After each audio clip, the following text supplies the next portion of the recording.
Chers amis, bonjour, bienvenue dans ce Good Morning Market du 9 avril, j'espère que ça va. Des moments historiques, je vous l'ai dit hier, on vit des moments historiques quand même, c'est une sacrée crise. Le S&P 500 hier est monté et puis il a chuté à partir de notre zone de résistance qu'on vous avait mentionné dans le GMM d'hier. Donc moins 1,57% au final pour le S&P. Actuellement il est à moins 1,23 dans les contrats à terme, moins 1,95% dans le Nasdaq, moins 1,12% dans les contrats à terme ce matin. Donc ce setup baissier hier a fonctionné. Alors dans l'analyse matinale ou sur Twitter, je vous propose rarement, presque jamais de setup baissier parce que je considère qu'il faut vous habituer d'abord à apprendre à acheter à long et à bien utiliser votre système de trading dans des tendances haussières. Mais ce setup a parfaitement fonctionné. Il a été rejeté, donc le S&P 500 par sa golden zone opposée. On est descendu et on a toujours ce fond de guerre commerciale qui fait rage. Dernièrement, le tarif douanier des États-Unis vis-à-vis de la Chine a été monté donc à 104%. Le marché n'a pas trop aimé ça, on est descendu un petit peu par rapport à ça hier. L'Union européenne propose 0% des deux côtés et envoie Meloni aux États-Unis, donc pour éventuellement des négociations. Le dollar, lui, a baissé, l'euro est monté, le taux obligataire à 10 ans américain est monté. Donc voilà, c'est beaucoup de tension et on va voir ce matin, on va étudier le S&P 500, le gold, mais aussi le VIX pour une vidéo un petit peu atypique. Je vous renvoie vraiment aux vidéos éducatives, n'hésitez pas à les visionner et à les revisionner. Elles datent de décembre dernier et elles vous permettent de bien comprendre le Good Morning Market.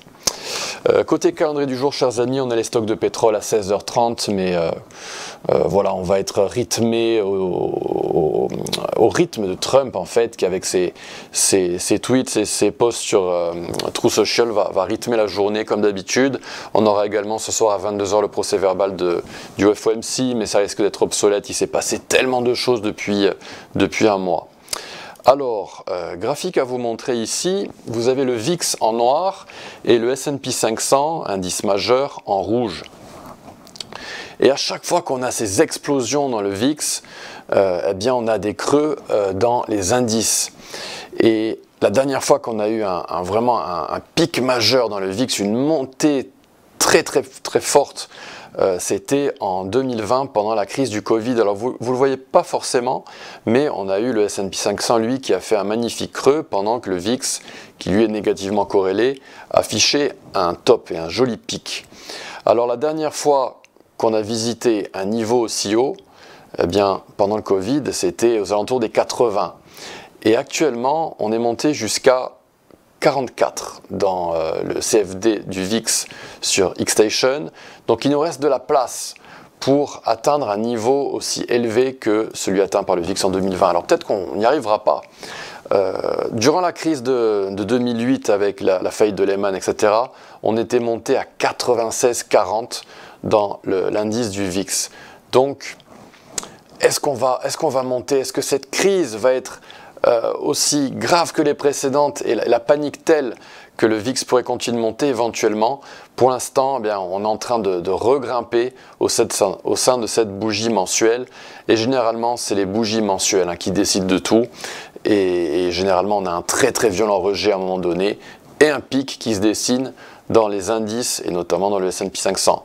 Donc voilà, ce que je voulais vous montrer ici, c'est que pour répliquer un petit peu la panique qu'on avait eue en 2020 pendant la crise du Covid, quand on entrait un petit peu dans un nouveau monde, on avait cette impression-là, eh bien on a peut-être cette impression également aujourd'hui de, commercialement parlant, entrer dans un nouveau monde, eh bien il faudrait qu'on continue de monter et qu'on aille chercher les 80. Et pour l'instant, on en est loin, il y a encore du boulot. Dans l'approche technique, eh bien on est en train de crasher, de faire une espèce de... Peut-être qu'on fera un flash crash un petit peu comme en 2020.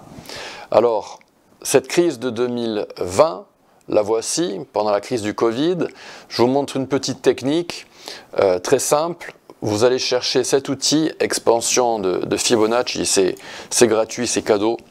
Vous vous ancrez sur le top d'avant la crise.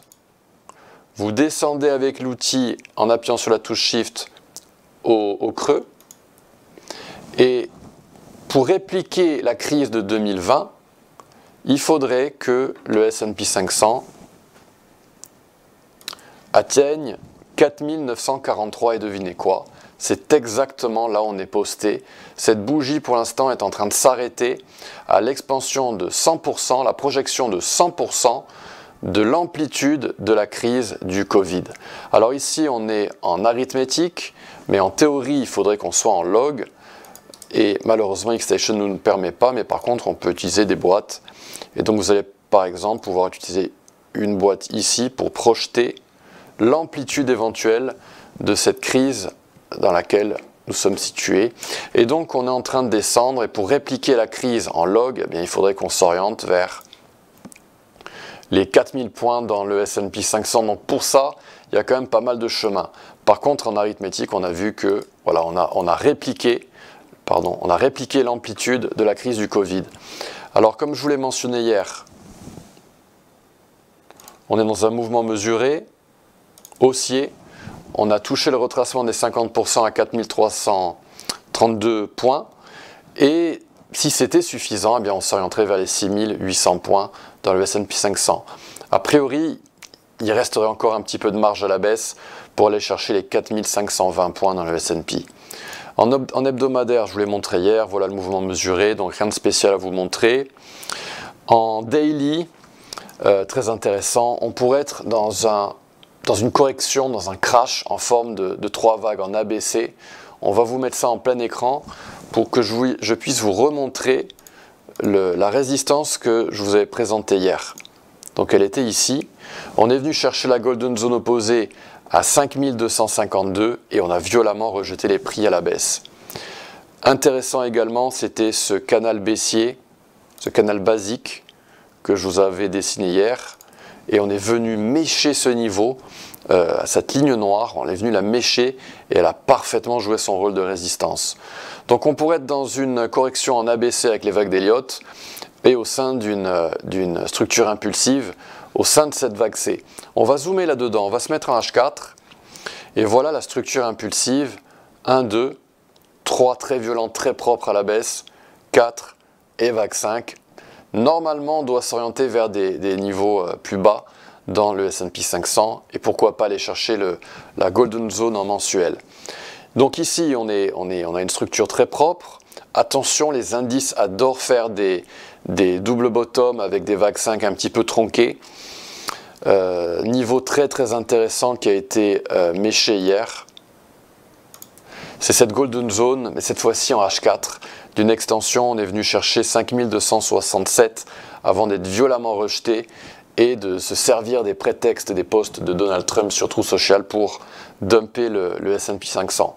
On est en train de s'orienter vers normalement les 4671 dans le S&P 500. Du côté du gold, chers amis, on va faire une petite update du côté du gold. Alors tout va bien pour l'or. Il y en a parmi vous qui semblent inquiets, qui semblent surpris que l'or descende un petit peu. Non, non, il n'y a pas de surprise. Tout est normal. On est en train de corriger dans l'or et on est en train de repousser les prix à la hausse grâce à ce niveau de support. Donc ici situé à 2978, retracement des 50%, on s'oriente vers les 3257. Alors on va peut-être suivre mon parcours mon parcours noir. Arriver à une résistance en H4, redescendre à la Golden Zone à 2934 et rebondir. Si jamais on casse la Golden Zone à 2922, comme je vous l'ai dit hier, on pourrait s'orienter vers des supports en hebdomadaire. En H4, on a une très très belle réaction actuellement dans le gold. Souvenez-vous, on s'était quitté la semaine dernière avec cette jolie structure impulsive à la hausse, 1, 2, 3, 4, 5, très très propre. On est descendu, on a décroché, on est tombé à partir du canal haussier et on est venu supporter par donc l'extension en hebdomadaire, mais également par ce mouvement mesuré haussier en H4 avec une Golden Zone qui a été atteinte à 2961 $. Et là, on est en train de remonter et on s'oriente vers cette boîte rouge qui va servir de résistance. Et ici, vous avez un mouvement mesuré baissier. Donc comme d'habitude, je me répète comme un perroquet, mais n'hésitez vraiment pas à visionner, revisionner ces vidéos éducatives que je vous ai effectuées en décembre dernier. Vous pouvez trouver ces vidéos dans la section playlist de la chaîne YouTube. On est en train de s'orienter ici dans le gold vers les 3062 $. et 3087 $. Si vous souhaitez shorter le gold et si vous voulez un petit peu jouer la contre-tendance, eh bien c'est là que ça va shorter, c'est là que les algos en H4 vont shorter. Par contre, en tendance haussière, en daily, en hebdo, en H4, on est toujours dans des longs évidemment, tendance très très forte dans le gold et on s'oriente, si jamais on arrive à casser cette zone de résistance rouge, on s'orientera vers les 3246 $. Voilà chers amis, c'est tout pour aujourd'hui. Je vous donne rendez-vous demain pour une vidéo très complète du gold. On parlera également de l'euro demain. On a le setup de l'euro qui a parfaitement fonctionné, celui que je vous avais présenté il y a 2 semaines. Et je vous souhaite une très très belle journée. N'hésitez pas à me poser des questions et à nous suivre sur les réseaux sociaux. Vous pouvez me trouver très facilement sous le nom d'Antoine XTB sur tous les réseaux sociaux. Belle journée, à bientôt, au revoir.